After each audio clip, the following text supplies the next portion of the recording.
Hey, what's going on, everybody? This your boy Eddie Keys, aka Versatile, and what I'm about to do is show you how I use Studio Drummer in Studio One. All right. So basically, what we do, everything is just always, on one track, but they got some dope sounds in here. So what we will do right now, we're gonna go ahead and go to the outputs right here, right here. Now, go to the mixer. We got 1, 2, 3, 4, 5, 6, 7, 8, 9, 10 mono tracks and 3 stereo tracks. That's the third one right there, right? So what we're gonna do, we're gonna hit this button right here to hit this plus sign. All right, so I need 2 stereo tracks. That's what the other 2 is right there. I'll put that on aux 1. Make sure this button is pushed in, ascending output assignment. Boom, right? Now, do the same thing. I need 10.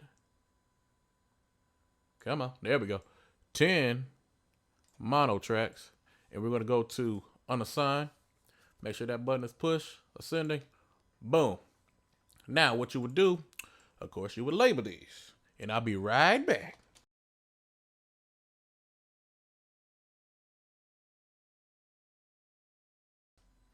All right, cool. So after you got everything situated and labeled, what you'll do, you hit this little I right up here. Right? So therefore you just initialize the whole entire console, right? So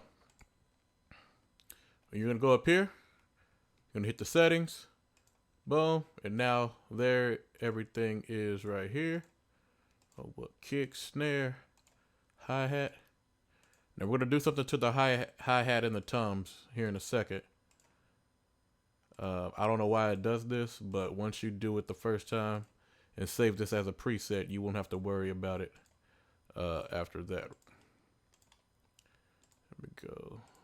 CB, cowbell. We're almost done. We got that. Overheads, room, overhead mono at the bottom. Cool. All right, so what we're going to do real quick now is the hi-hat. We're going to move that all the way to the right. And so we're going to move all the other toms. And you'll see why in a bit. I guess we'll put this right there. Cool. Got to do one more step. So get the outputs right here. So 1, 2, skip these. 1, 2, 3, 4, 5, 6, 7, 8, 9, 10. Right. Cool. So now, if I hit the kick's right there. Now you see how the hi-hat is getting signal right here? If we didn't turn it to the right, this is what will happen. And that's why we did it to the toms too, because if you didn't do it, you wouldn't get signal. You see how the hi-hat is no more? So that's why we did that. Anything that was panned to the left, we just hard pan to the right, just so we can get it right there. All right, so what you'll do, of course, you'll label these, and I'll be right back.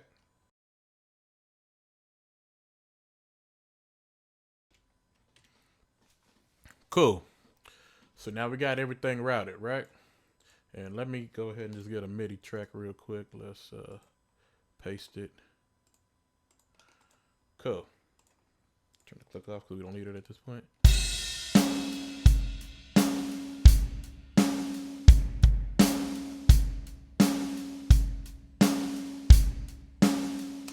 All right.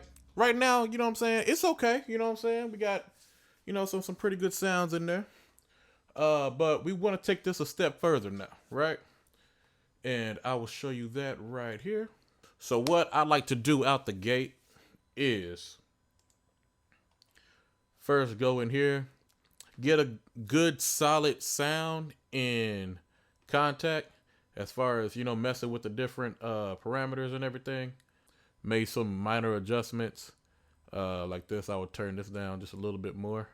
As far as the sustain, I would move certain things. That's what I did in the settings. Usually this is 1/4, but this is 3. Changed it to 3/4, left that the same. Gave it a little bit more bleed than usual. You know what I'm saying? Because I want it to sound really authentic. You know what I'm saying?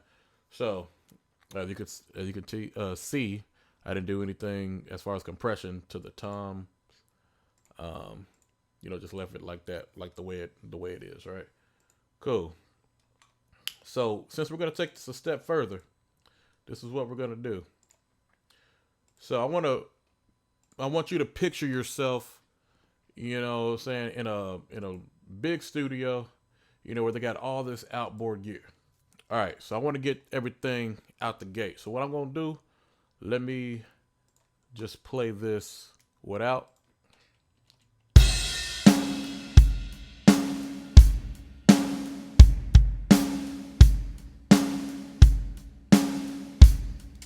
All right, now I'm gonna play it with.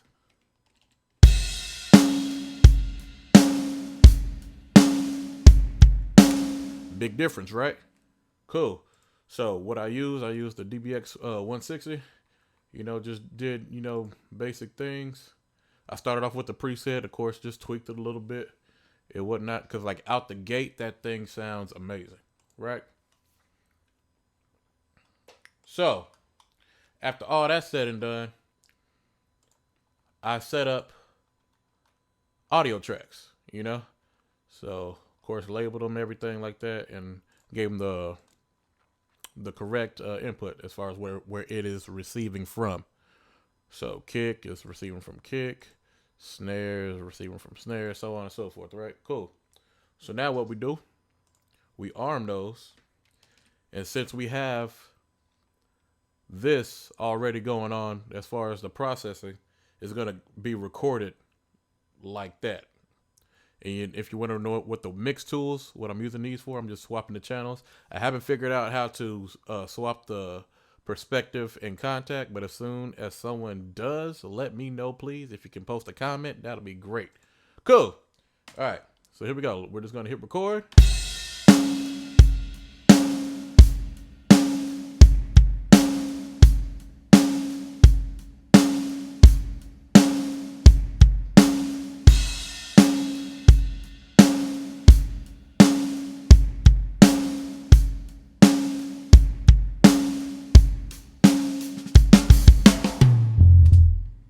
Cool, so we got that, right?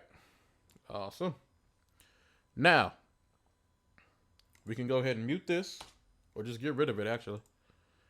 And now, let's turn off all the processing. And also, this will help if you are one of those guys that, or one of those producers that have very little RAM, let's say like 8 gigs of RAM or 4 gigs of RAM. I have 16, and sometimes I even still find myself dealing with some processing issues as far as the CPU is concerned. So now let's listen how that came in. I know it seems like nothing is right here, but trust me, it is. All you got to do is just go right here, boom, and you see everything else. I don't mess with that. I leave it alone the way it came in, because if you try to normalize it, that's when stuff is not balanced right, and I don't like it. But anyway, here we go.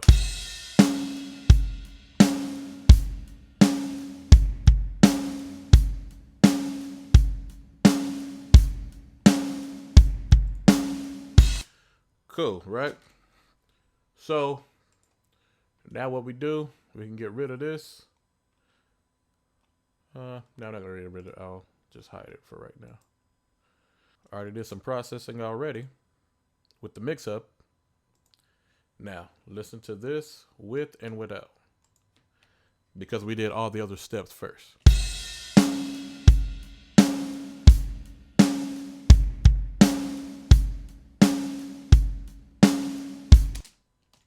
All right, now with.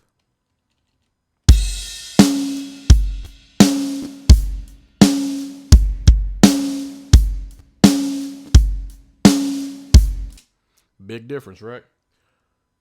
So this is how you can get a good solid drum sound, and I'm not doing much, as far as the processing is concerned.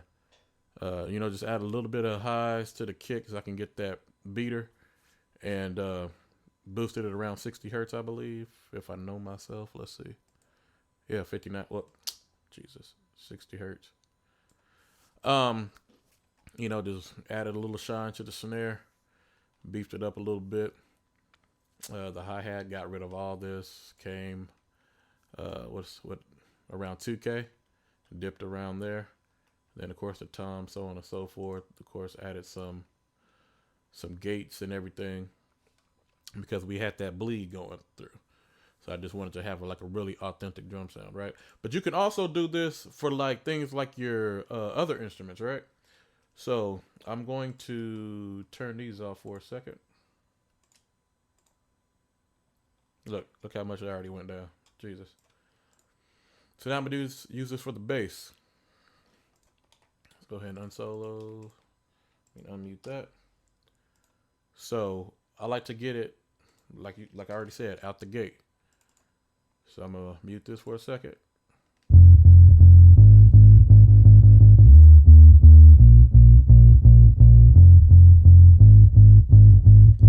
Right now with.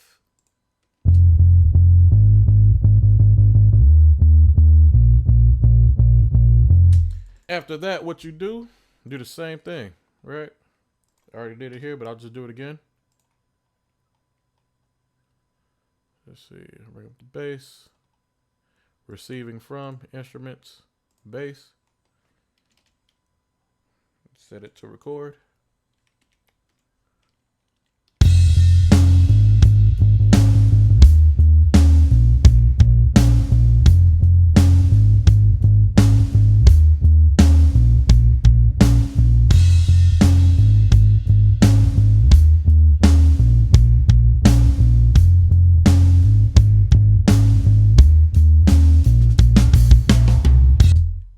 It's always good just to get things, out the gate good, the way you are trying to make it sound like, so that way when you do add process, you get a bigger sound. So hopefully that helps somebody. You know what I'm saying? This is for that producer who has the artist that can't afford a live drummer at the time. So it's up to you guys to make it happen and work your magic. You know what I'm saying? So that's basically it, guys. Go ahead and if you found this video helpful, go ahead and click that subscribe button, click that little bell, give this video a thumbs up, and I will catch you on the next video.